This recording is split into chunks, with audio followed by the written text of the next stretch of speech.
충만하게 채워주시기를 기원합니다. 저는 오늘 여러분과 함께 7가지 종류의 믿음이란 제목으로 은혜를 나누고자 합니다. 본문 말씀은 히브리서 11장 6절입니다. 믿음이 없이는 기쁘시게 못하나니 하나님께 나아가는 자는 반드시 그가 계신 것과 또한 그가 자기를 찾는 자들에게 상 주시는 심을 믿어야 할지니라. 하나님과 인간의 관계는 그리스도 안에서 믿음으로 연결됩니다. 그러므로 우리들은 여러 가지 믿음의 종류들을 살펴보고 하나님의 자녀로서 적합한 믿음을 가져야겠습니다. 믿음에는 첫째, 역사적이고 지적인 믿음이 있습니다. 역사적이고 지적인 믿음을 가진 사람들은 성경을 하나의 역사적인 유물로 여기고 있습니다. 그래서 성경을 지금은 아무런 능력도 나타나지 않은 도덕적인 인격 수양의 도구로 여깁니다. 이런 부류의 사람들은 진정한 하나님의 생명을 체험하지 못하기 때문에 주는 그리스도시요 살아계신 하나님의 아들이시니다라는 신앙 고백이 전혀 이해가 가지 않습니다. 이러므로 역사적인 믿음과 지적인 믿음은 불신자의 믿음이요 세속적인 믿음인 것입니다. 둘째, 일시적인 믿음이 있습니다. 마태복음 13장에는 예수님의 씨 뿌리는 비유가 기록되어 있는데 여기서 돌밭과 같은 심령은 바로 일시적인 믿음의 상태를 말합니다. 이 믿음은 다분히 감정적인 믿음에 불과합니다. 이런 사람들은 온전히 하나님께 순종하지 못하기 때문에 시간이 지나면서 감정의 기쁨도 흥분도 호기심도 사라져버립니다. 따라서 가정에서나 사회에서 어려운 일에 부딪히게 되면 그대로 믿음을 잃어버리게 되는 것입니다. 그러므로 일시적인 믿음을 가진 사람들은 뿌리가 없기 때문에 결코 성공적인 신앙생활을 할 수가 없습니다. 셋째, 구원받는 믿음이 있습니다. 이 믿음은 회개의 과정을 통해 성령께서 인간의 모든 아집을 깨뜨리고 난 다음 갖게 된 믿음이겠습니다. 가룟 유다는 예수님을 3년 반 동안이나 따라다녔지만 진정한 예수님의 실체는 파악하지 못했습니다. 그는 마음의 중심을 예수님께 온전히 내놓지 않고 지성과 감정으로만 예수님을 바라보다가 그만 은 30냥에 예수님을 배반하여 팔아버리고 만 것입니다. 이런 사람은 당연히 구원받을 수 없습니다. 신앙생활에 있어서 가장 중요한 것은 예수님 앞에 나와 인간의 의지를 깨뜨리는 것입니다. 여러분이 예수님 앞에서 자신의 의지를 깨뜨리면 예수님께서는 여러분의 지성과 감정을 점령하실 뿐만 아니라 인간의 가장 중요한 의지까지도 점령하십니다.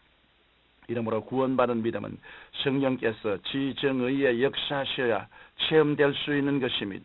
구원받는 믿음은 예수님께서 나를 위해 십자가에서 몸찢기고 피 흘리사 죽으시고 사흘 만에 부활하시다는 것을 감정적으로 받아들이고 의지로 응답하여 결단하는 전인격적인 변화입니다. 이것은 말씀을 통하여 지성으로 아는 것입니다. 그 때문에 예수님께서는 요한복음 3장 5절에서 니고데모를 보시고 말씀하시기를 진실로 진실로 내게 이르노니 사람이 물과 성령으로 나지 아니하면 하나님 나라에 들어갈 수 없느니라고 하셨던 것입니다. 이것은 무리한 회개를 뜻합니다. 우리가 죄를 회개하고 우리의 의지를 깨뜨리면 성령께서 우리를 변화시키시고 영원한 생명을 불어넣어 주십니다. 이것이 바로 구원받는 믿음인 것입니다. 넷째, 하나님을 믿는 믿음이 있습니다. 하나님을 믿는 믿음이란 이미 구원받은 성도들이 하나님의 말씀과 성령님의 인도로 속사람이 성장하며 하나님과 동행하는 것을 말합니다. 다시 말해 구원의 확신을 가지고 성령님의 인도하심에 따라 환경을 바라보지 않고 오직 하나님의 말씀에 의지해서 사는 삶을 말합니다. 마치 어린아이가 성장해가면서 조금씩 무거운 짐을 질 수 있는 것과 같습니다. 우리도 이 하나님을 믿는 믿음이 성장하면 할수록 하나님의 뜻을 감당할 수 있는 힘이 생기게 되는 것입니다. 다섯째, 하나님의 믿음이 있습니다. 성경 마가복음 11장 22절을 보면 하나님을 믿으라고 말씀하고 있는데 이 말은 하나님의 믿음을 가지라는 뜻도 됩니다. 이러므로 성경은 우리에게 사람의 믿음이 아닌 하나님의 믿음을 가지라고 말씀하고 있습니다. 하루는 예수님께서 제 아들과 함께 이른 아침 예루살렘으로 가실 때 몹시 시장하셨습니다. 그래서 길가에 한 무화과 나무가 있는 것을 보시고 가까이 가셨으나 나무 잎만 무성할 뿐 열매가 없자 이제부터 영원토록 사람이 내게서 열매를 따먹지 못하리라고 하셨습니다. 그리고 예루살렘 성전에 들어가셔서 성전을 정결케 하신 후에 베다니로 나가셔서 하루를 묵으시고 이튿날 다시 그 길로 지나가시게 되었습니다.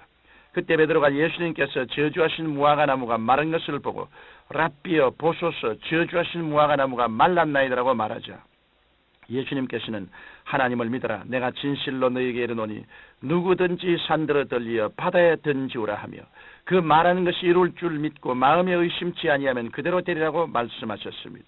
그러므로 우리가 하나님의 뜻에 따라 간절히 기도할 때 성령께서 은사로 주시는 믿음을 얻게 됩니다. 그리고 이 하나님의 믿음을 간직하고 담대히 나가면 하나님께서 역사하시는 기적을 체험하게 되는 것입니다. 여섯째, 성령의 열매인 믿음이 있습니다. 성령의 열매는 사랑과 희락과 화평과 오래 참음과 자비와 양선과 충성과 온유와 절제인데 이 중에 충성은 헬라어로 믿음이라는 뜻을 가지고 있습니다. 그런데 성령의 열매로서 성숙된 믿음은 하루아침에 생기는 것이 아닙니다. 어떤 사람은 예수를 믿은 지 얼마 되지 않아 성령 충만을 받아서 귀신을 쫓아내고 새 방언을 말하기도 합니다. 그러나 반면에 오랫동안 예수를 충성스럽게 믿었지만 그런 역사를 전혀 체험하지 못한 사람도 있습니다. 그렇지만 신앙의 뿌리가 튼튼한 이 사람이야말로 성령의 열매인 충성의 열매를 성숙된 믿음으로 맺고 있는 것입니다. 하나님께서는 바로 이런 사람을 사랑하십니다. 많은 세월 동안 연단을 받았을 때 넘어지지 않고 굳건히 신앙을 지킨 사람의 믿음이야말로 정말 뿌리 깊은 보람찬 믿음인 것입니다. 그러므로 하나님께서는 오랜 세월 동안 환경에 흔들리지 않고 충성스럽게 믿음을 지킨 사람을 귀하게 보시고 하늘나라의 일을 맡기십니다. 일시적으로 뜨거워졌다가 시험이 닥치면 금방 식어버리는 믿음을 가진 사람은 사용하시지 않습니다. 일곱째, 사역을 행하는 믿음이 있습니다.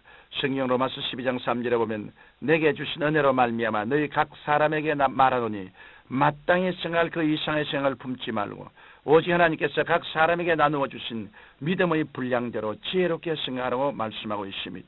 이어서 6절로 8절에는 우리에게 주신 은혜대로 바로 은사가 각각 다르니 혹 예언이면 믿음의 분수대로 혹 섬기는 일이면 섬기는 일로 혹 가르치는 자면 가르치는 일로 혹 구원이 하는 자면 구원이 하는 일로 구제하는 자는 성실함으로 다스리는 자는 부지런함으로 긍휼을 베푸는 자는 즐거움으로 할 것이라고 말씀하고 계십니다.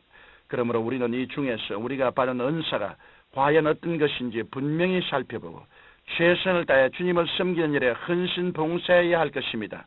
사랑하는 성도 여러분, 우리가 어떤 종류의 믿음을 가졌는지 알게 되면 혼돈을 피하고 더욱 성숙한 신앙생활을 할 수 있습니다.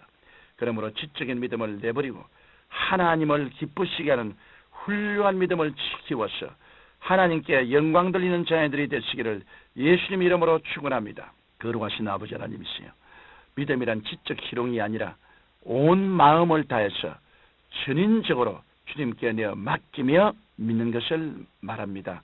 하나님이 이와 같은 전인적인 마음을 다 바쳐서 믿는 믿음을 우리에게 허락하여 주옵소서.